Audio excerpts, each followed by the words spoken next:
नबी करीम सल्लल्लाहु अलैहि वसल्लम के बाल मुबारक, हज्जतुल विदा के मौका पर नबी करीम सल्लल्लाहु अलैहि वसल्लम ने अपने बाल उतरवाए और बाल उतरवा के आपने एक सहाबी को वो बाल दिए और फरमाया ये बाल लोगों के अंदर तकसीम कर दो। ये बाल लोगों के अंदर, एक एक सहाबिया थी, उन्होंने बाल मुबारक रखा हुआ था पानी में डुबोकर।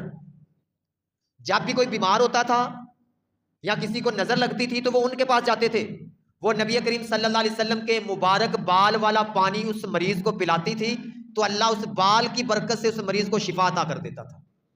यह नबी करीम सल्लल्लाहु अलैहि वसल्लम के बाल की अजमत और शान। और हजरत खालिद बिन वलीद रदी अल्लाह तआला अन्हु वो फरमाते हैं मैंने भी उस मौके पर चंद बाल अपने पास रख लिए। तो नबी करीम सल्लल्लाहु अलैहि वसल्लम ने मुझसे पूछा, क्या खालिद बिन वलीद तुम इन बालों का क्या करोगे? तुमने ये बाल रखे हैं, बाल रख के तुम इनका क्या करोगे? हजरत खालिद बिन वलीद रदी अल्लाह तआला ने अर्ज की, या रसूलल्लाह सल्लल्लाहु अलैहि वसल्लम, ये बाल मैं अपने पास रखूंगा और इन बालों की बरकत से अल्लाह मुझे हर जंग के अंदर फतह अता करेगा। तो नबी करीम सल्लल्लाहु अलैहि वसल्लम ने बोला क्या फरमाया? नबी करीम सल्लल्लाहु अलैहि वसल्लम ने फरमाया खालिद, जब तक ये बाल तुम्हारे पास रहेंगे इन बालों की बरकत से तुम हमेशा गालिब ही रहोगे, हमेशा गालिब रहोगे। अब हजरत खालिद बिन वलीद रदी अल्लाह तआला अन्हु ने ना वो बाल अपनी टोपी के अंदर सी लिए थे। इस जंग में भी जाते थे वो टोपी पहन के जाते थे। एक जंग के अंदर जंग करते करते ना खालिद बिन वलीद रदी अल्लाह तआला अन्हु की टोपी गिर गई। अब लोग कहते हैं कि अपनी जान की फिक्र नहीं थी बल्कि उस टोपी की फिक्र थी खालिद बिन वलीद को। हजरत खालिद बिन वलीद घोड़े पर सवार थे और हजरत खालिद बिन वलीद ने फरमाया लोगों कोई मेरा ये टोपी मुझे पकड़ा दे, कोई बंदा मुझे। एक शख्स ने आगे बढ़ के वो टोपी उठा के पकड़ाई। तो वो कहते हैं जब ये टोपी खालिद बिन वलीद ने अपने सर पर रखी तो ऐसे लगा जैसे एक नई ताकत उनको मिल गई थी, एक नई ताकत। एक जंग में ना हजरत खालिद बिन वलीद रदी अल्लाह तआला अन्हु अपनी टोपी लेके जाना भूल गए। 12 सहाबा थे और रोम के लश्कर ने उन पर हमला किया हुआ था, पूरा लश्कर, और 12 सहाबा उनके साथ जंग कर रहे हैं। जंग करते करते दोपहर हो गई। एक शख्स ने आगे बढ़ के ना खालिद बिन वलीद से कहा, लगता है हमारी मौत का वक्त आ गया है।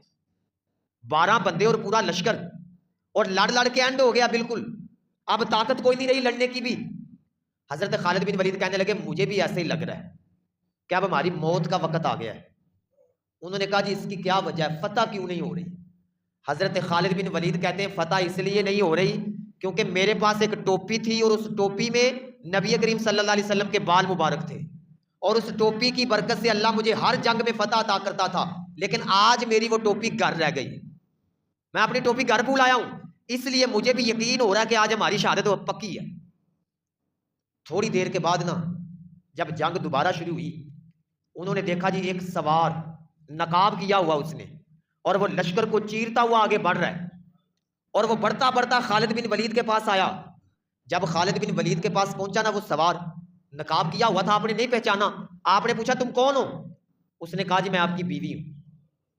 आप ये टोपी घर भूल आए हैं, मैंने देखा टोपी घर रह गई है, तो मैंने सोचा कि खालिद बिन वलीद को फतह नहीं मिलनी क्योंकि टोपी घर रह गई है, मैं आपकी ये टोपी आपको देने के लिए आई।